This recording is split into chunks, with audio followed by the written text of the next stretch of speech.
Hindi lang basta ulan ito. Ito yung mga araw na tila ayaw gumising ang langit.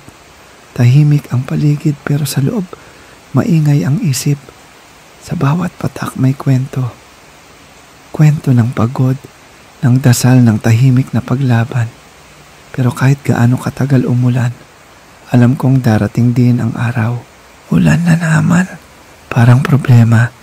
Sunod-sunod, walang pahinga.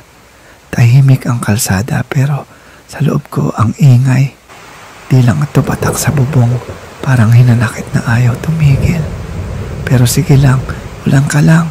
Sanay na ako sa basa. Sanay na rin akong maghintay ng araw kahit ang tagal mo dumating.